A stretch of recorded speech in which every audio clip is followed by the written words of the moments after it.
All right, so I have found a new type of sponge to use for gradients, and it's this cheapy kitchen sponge that I got from the Dollar Tree, and it was like a dollar for a pack of, I think, 6 of them. And I originally got them for water marbling. I stuck the sponge in here with a bit of acetone, and then so in between drags through the water marble, it cleans up really nicely, and then you just push the sponge down into the acetone and it cleans it, the sponge. So that's what I originally got this foam sponge for. But I decided to also try it for gradients, because I have never really been happy with the gradients that I've gotten using the makeup sponge. So the makeup sponge is really dense, and for me it just sort of like smears the polishes around and it doesn't really do the job, and it takes like a million passes and waiting for it to dry, and it took forever and it was messy, and I just didn't like the results. I didn't feel like that they blended well, or just gave me the results that I was looking for. I know other people use them and they seem to work great for other people, but it's not really worked that well for me. So I decided to try this, and as I said, I cut up this sponge already for the water marbling cleanup. But so I had some extra left over, and what I did was I just cut another piece off, and I sort of just made it, about the size of my nail. So it just worked out that the size of this is just sort of perfect for the nail, and it gives me a little handle to work with, and it's just a one-time use only thing. I mean, I suppose you could snip off a little bit like I did with these and reuse them, but for me, I really like the last red and black gradient that I did with these. And next up, I'll be coming back and I'll show you this in use. But I just wanted to show the sponge in whole, and how I got to this piece first. I also want to point out that I think that this really abrasive side will also make a really good texture if you lightly put polish over a little bit of it and put that on your nail to provide a really sort of distressed sort of texture on your nails real quick. So the sponge has multiple uses.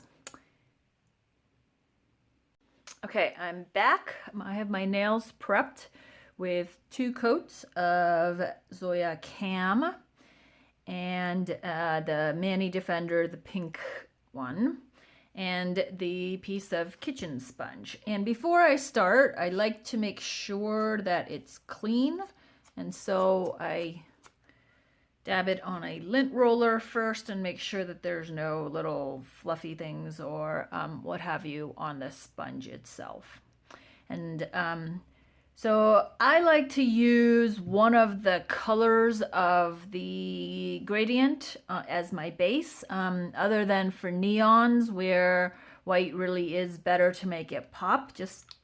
But for the most part, I really hate having white undies show through, and it's so difficult to just cover up every little bit. And you can do touch up, but it's a pain. So I just prefer using a color of the gradient itself.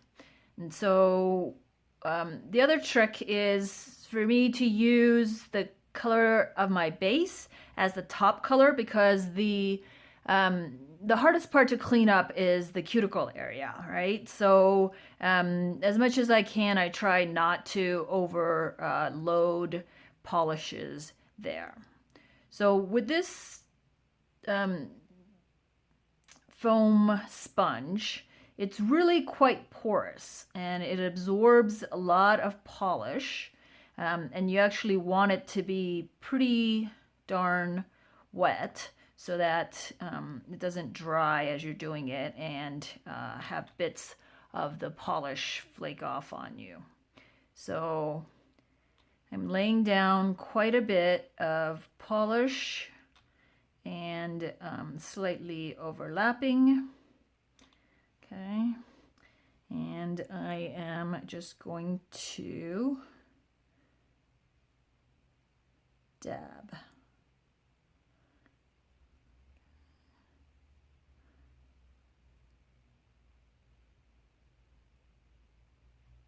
Okay, and then do that with the second nail, then the third and fourth and fifth.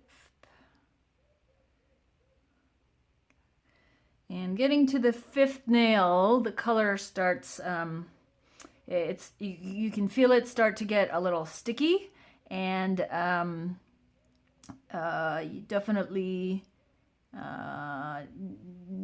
don't want to go past that with more without putting more polish on the sponge.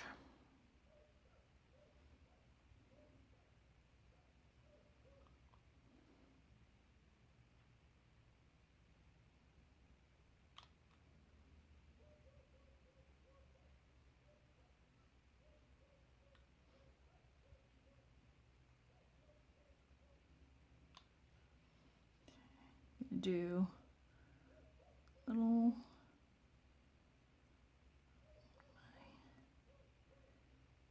thumb.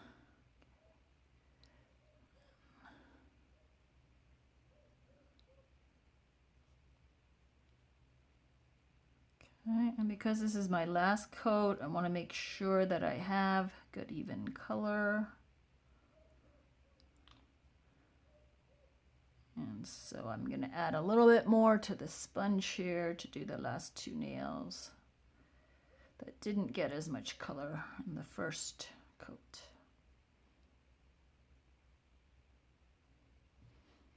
Okay.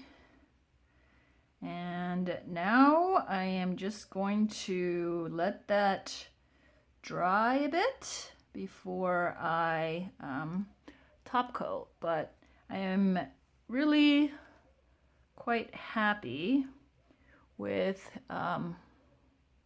this sponge and how it performs for gradients. Anyway, thanks for watching.